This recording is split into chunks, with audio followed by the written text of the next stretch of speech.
ITI technical master channel पर एक बार पुनः मैं आप सभी का स्वागत करता हूं। आज के क्लास में विद्यार्थियों के बीच जो कन्फ्यूजन है, कौन सा ट्रेड बेहतर होता है, जैसा कि आप लोग जानते हो या ITI करने वाले स्टूडेंट को कम से कम इतना पता होता है कि इलेक्ट्रीशियन और फिटर दो ट्रेड होते हैं ITI, जो मोस्ट पॉपुलर है, सभी लोगों को पता होता है।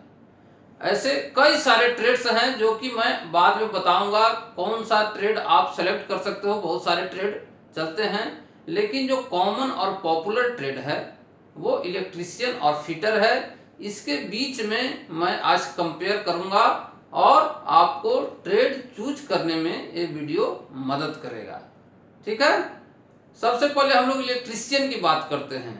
तो इलेक्ट्रीशियन भी ITI के अंदर इसका कोर्स ड्यूरेशन 2 साल का है, 2 इयर्स में कंप्लीट होता है। इसके अंदर आपको सेफ्टी के बारे में पढ़ना है और इलेक्ट्रिकल से संबंधित जितने टूल्स हो गए वो सारे पढ़ने हैं। टूल्स के बाद रेसिस्टेंस हो गया, इसके अलावा ट्रांसफार्मर हो गया, उसके अलावा जितने भी प्रकार के मोटर्स हैं, मोटर्स के बहुत सारे टाइप्स हैं और उन वेराइटीज के बारे में पढ़ना है। यानी कि कुल मिलाकर कहें तो पावर जनरेशन, डिस्ट्रीब्यूशन और उसका ट्रांसमिशन, जितना भी कार्य है वो इलेक्ट्रीशियन के अंदर आपको पढ़ने को मिलेगा। अगर मोटा मोटी समझा जाए तो इलेक्ट्रीशियन ट्रेड में आपको जो फिजिक्स का है, 12th की फिजिक्स, उस फिजिक्स के अगर आप अच्छे जानकार हैं, अगर फिजिक्स में पकड़ है, तो आपको इलेक्ट्रीशियन ट्रेड करने में आसानी होगी। तथा फ्यूचर में अगर आप जॉब के लिए कहीं पे जाते हैं तो इलेक्ट्रीशियन से संबंधित क्वेश्चन फेस करने में आपको असुविधा नहीं होगी। अब हम लोग फीटर की बात करते हैं। सेम प्रोस्पेक्ट में फीटर की अगर बात करें तो फीटर में आपको पढ़ना है, सेफ्टी तो पढ़ना ही पढ़ना है। उसके बाद फिटिंग से संबंधित जितने टूल्स हो गए, टूल्स के बारे में पढ़ना है। इसके अलावा आपको पढ़ना है फिटिंग कैसे करते हैं, फिटिंग के सिद्धांत क्या है। उसके अलावा आपको फैब्रिकेशन यानी कि बिल्डर का कार्य क्या है, कुछ मशीनिंग का पार्ट है और कुछ इंजन से संबंधित पार्ट्स है, मैकेनिक डीजल का पार्ट्स है। तो ये इसका एलाइड है। और इसके करने के उपरांत अगर आपको फिटर में एडमिशन लेना है तो आपको थोड़ा सा वर्क हार्ड रहता है, क्योंकि मैकेनिकल फील्ड का है तो कार्य करने में थोड़ी सी परेशानी नहीं कर सकते हैं, थोड़ा हार्ड पड़ेगा, फिजिकल वर्क अधिक होगा, क्योंकि वहां पे फाइलिंग करनी होगी, फाइलिंग करके जॉब को बनाना होगा।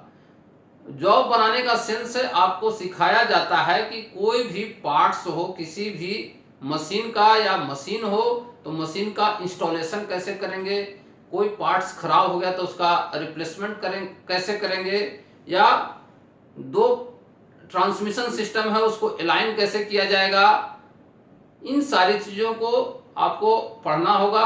इसके अलावा ज्वाइंट्स है, परमानेंट ज्वाइंट्स है, टेम्पोररी ज्वाइंट्स हैं, और लेथ मशीन से आप क्या निकाल सकते हो, क्या कैसे बना सकते हो, इन सभी चीज़ों को आपको पढ़ना है। तो अगर आपका फिजिक्स ठीक नहीं है तो आप फीटर ट्रेड आसानी से चयन कर लीजिए।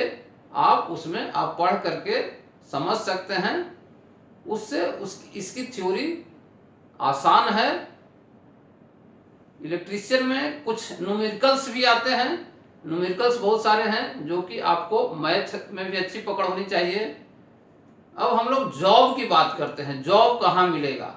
तो अगर हम इलेक्ट्रीशियन ट्रेड से करते हैं तो इलेक्ट्रीशियन का जॉब ज़्यादातर पावर सेक्टर जो है उसमें है, पावर का जनरेशन से लेकर डिस्ट्रीब्यूशन, यानी कि इलेक्ट्रिसिटी बोर्ड आपको मैक्सिमम एम्प्लॉयमेंट जनरेट करती है। और इसके अलावा रेलवे में भी आप टेक्नीशियन ड्राइवर के लिए आसानी से जा सकते हैं, इसमें वैलिड है। और कहीं भी किसी कंपनी में 1, 2, 4 पोस्ट इलेक्ट्रीशियन का होता ही होता है।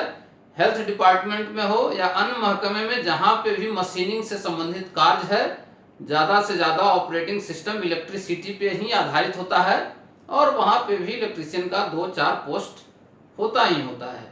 ठीक है, अब हम दूसरी तरफ बात करें फीटर का, तो फीटर का भी फील्ड बड़ा वास्ट है, बहुत बड़ा फील्ड है। फीटर करने के उपरांत आप लोग मैकेनिकल जितने भी मशीनरीज हैं, जो कि ज़्यादातर मैकेनिकल ही हैं, अगर इंडस्ट्रीज के अंदर जाते हैं तो मैकेनिकल चीज़ें अधिक आपको मिलती है और वहाँ पे फीटर का डिमांड अधिक है।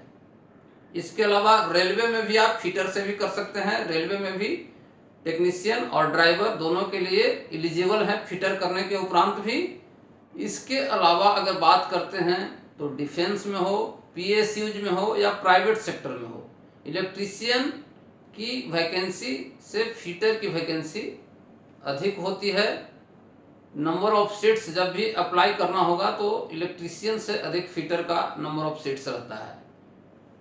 ये आप लगभग कंपैरिजन आप समझ गए। इसके अलावा अगर बात करें तो इसका ड्रॉबैक क्या है, दोनों में क्या क्या नुकसान होने की संभावना है। कुछ ना कुछ फायदे तो आपने समझ लिया कि इसमें ये फायदा है, इसमें ये फायदा है, तो नुकसान कहाँ है, किसमें नुकसान अधिक है।